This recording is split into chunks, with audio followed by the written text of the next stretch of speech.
la municipalité de Saint-Calixte, en signant la déclaration d'engagement vers la parité homme-femme, s'est engagée à adopter une politique et un plan d'action pour favoriser la participation des femmes au conseil municipal et dans ses différents comités.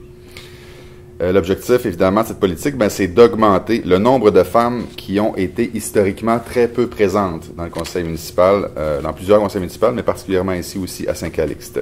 Je pense que, selon notre petite recherche, au maximum, on a eu 2 femmes dans un conseil municipal. Régulièrement une, mais il y a un conseil un jour où il y en avait 2.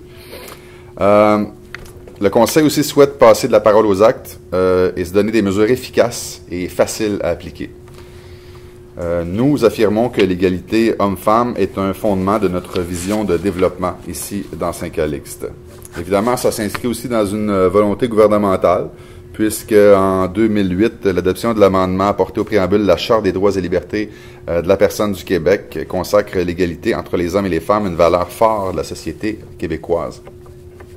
Une volonté régionale aussi, puisque la table de concertation des groupes de femmes de Lanaudière travaille sur le dossier de la participation citoyenne depuis déjà plusieurs années, depuis 1999, et la municipalité de Saint-Calixte reconnaît son expertise et son champ, dans le champ de la parité et de la représentativité homme-femme dans la région. Elle reconnaît aussi le réseau des femmes élues de Lanaudière comme organisme qui soutient les femmes élues, ex-élues ou élues potentielles, et nous le ferons dans l'avenir, bien sûr. Il y avait déjà une volonté ici qui était bien présente, puisqu'avant les élections de 2009, où est-ce que mon conseil et moi avons été élus, on avait déjà tenté d'intéresser des femmes pour se présenter avec nous. Et bien sûr, depuis ce temps-là, on tente toujours, à partir du moment où on sait qu'il y aura soit une élection partielle ou d'autres élections générales qui s'en viennent éventuellement, d'être capable de présenter plus de femmes. Aux dernières élections, en 2013, nous avons eu le grand plaisir, pour la première fois depuis 151 ans d'histoire de Saint-Calixte, d'être élus par acclamation. Donc, il n'y avait pas de poste disponible à part un seul poste ou un conseiller qui ne s'est pas représenté. Et on l'a remplacé par une femme qui a aussi été élue par acclamation avec notre équipe. Il n'y a pas eu de contestation. Actuellement, le portrait au niveau de la municipalité de Saint-Calixte, ce qu'il faut savoir, la municipalité, on ne travaille pas beaucoup sous forme de comité, mais il y a 2 ou 3 comités qui sont en branle, à part évidemment le conseil municipal, qui est un comité obligatoire, et il y a le comité consultatif d'urbanisme, qui est aussi un comité obligatoire, qui est composé actuellement exclusivement d'hommes. On a un autre comité actuellement qui s'appelle le comité MADA, c'est parce qu'on est en train de faire une démarche pour devenir municipalité amie des aînés, et ce comité est composé exclusivement de femmes. Et voilà, ça ressemble un petit peu à ça. On aimerait ça que ça soit plus mix, en fait, l'ensemble de nos comités. Actuellement, dans le conseil municipal, il n'y a qu'une seule femme, comme je vous disais, qui est Myriam Bouchard. C'est assez difficile présentement de partager les tâches entre les hommes et les femmes, considérant qu'il n'y en a rien qu'une, donc elle serait trop sollicitée, notre pauvre Myriam. Donc, c'est sûr qu'il y a beaucoup de travail qui est fait présentement par des conseillers. Au niveau des... donc, je vous disais tantôt un petit peu, peut-être récapituler un peu les buts. Donc, c'est d'instaurer une culture d'égalité et de parité dans tous les champs de compétences de la municipalité et atteindre une égalité réelle. Donc, les mêmes droits, mêmes responsabilités, mêmes possibilités pour les femmes et les hommes dans tout ce qui se passe à la municipalité de Saint-Calixte.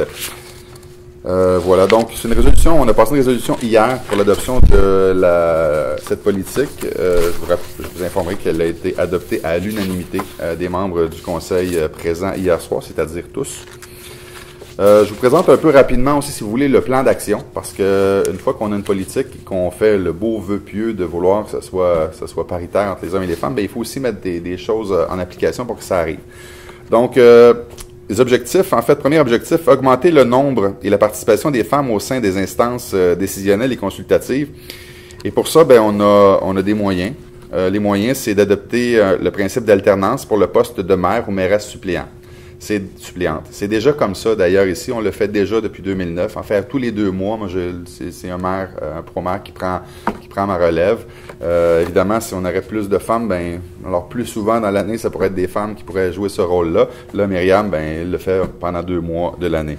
S'assurer qu'il y a une mixité, présence d'hommes et de femmes sur les différents comités qui relèvent de la municipalité. Solliciter des nouveaux réseaux, interpeller des futures candidates en vue de préparer le relève pour les prochaines élections générales ou les élections anticipées. et pouvoir réaliser des séances d'information destinées aux femmes portant sur le fonctionnement du conseil municipal et sur les rôles et mandats des différents comités. Ça, on a l'intention de faire ça au minimum une fois par année, organiser une rencontre exclusivement pour les femmes, leur présenter c'est quoi le rôle d'un élu municipal. Dans notre, je pense dans le développement de cette politique-là, il y a un point qui est ressorti, je pense qu'on s'est aperçu, en fait on a convenu, tout le monde ensemble, que c'est encore peut-être un peu moins naturel pour les femmes de décider de s'impliquer puis de mettre leur face sur le poteau puis décider de se présenter. Puis on a le goût de donner des incitatifs, on a le goût de donner le goût de faire ça parce que c'est une belle expérience puis on pense qu'ils apportent beaucoup, elles apportent beaucoup. Donc soutenir les élus pour qu'elles soient à l'aise dans leurs nouvelles fonctions aussi. Donc une fois élus, attribuer des dossiers en fonction des forces et des préférences de chacune et chacun, réviser le code d'éthique et s'assurer qu'il comporte des règles pour faire face aux comportements sexistes s'il y a lieu. Soutenir financièrement le réseau des femmes élues de Lanaudière et les groupes qui se préoccupent des besoins des femmes à Saint-Calix. Et on a prévu aussi adopter une politique de remboursement des frais de garde pour les parents de jeunes enfants qui siègent au conseil municipal. Et ça, je parle autant des hommes que des femmes, parce que oui, on veut avoir plus de femmes sur le conseil municipal, mais on aimerait ça aussi rajeunir un peu notre conseil municipal. Et que ce soit hommes ou femmes, des jeunes parents, jeunes papas ou jeunes mamans, des fois peut-être que cet incitatif-là pourra leur donner une chance de s'impliquer davantage. Adopter des mesures d'équité dans l'équipe de travail. Donc, on va essayer de réviser la formule d'emploi afin qu'elle s'adresse tant aux hommes qu'aux femmes, dans le libellé.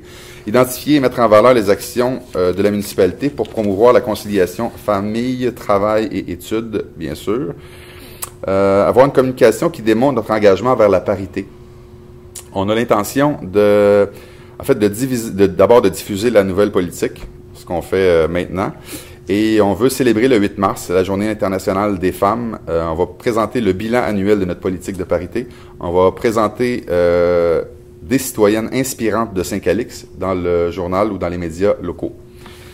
Et évidemment, on voudrait évaluer la présente politique et ses impacts. Donc, chaque année, il y aura une évaluation complète qui sera faite quelques semaines avant la Journée internationale de la femme pour pouvoir faire le tour de nos réalisations. Qu'est-ce qui marche pas, qu'est-ce qu'on peut améliorer et est-ce qu'on score avec notre nouvelle politique. Est-ce que nous sommes la première dans Lanaudière? Et la réponse est, en fait, selon les informations que nous avons eues, oui, selon l'information qu'on a eue de la table de concertation des groupes de femmes de Lanaudière, ces dames nous confirment que nous sommes la première municipalité dans Lanaudière à adopter cette politique de parité. La table a lancé un appel en début d'année, cette année, dans le cadre de son projet La parité, j'y gagne 2, qui faisait suite à une tournée des MRC qu'on avait fait dans le cadre des élections municipales en 2013. Depuis plus d'une dizaine d'années, la table travaille à favoriser la participation des femmes au réseau. Dans les conseils municipaux, et quand on a eu le projet La parité, j'y gagne 2, on a invité les municipalités et les instances de Lanaudière à s'inscrire dans cette démarche, mais à profiter en fait de notre accompagnement pour les aider à mettre en place la politique. Donc, on voulait rallier théorie et pratique, et Saint-Calix a été l'une des premières municipalités à répondre et la première à terminer la démarche aujourd'hui. Donc, on les félicite puis on est très fiers en fait d'avoir été associés à cette démarche-là. Je pense que c'est passé au conseil municipal et on a travaillé avec Monsieur Toin et Madame Bouchard, Myriam Bouchard qui est conseillère puis qui malheureusement qui est pas là aujourd'hui mais qui va assumer le leadership de la politique durant les 2 prochaines années, puis qui va faire en sorte que, de ses propres mots, ce soit pas un document qui va rester sur la tablette, mais qui va vivre dans le fond, puis qui va permettre à Saint-Calix d'avoir plus de femmes, on l'espère, au sein de son conseil municipal aux prochaines élections.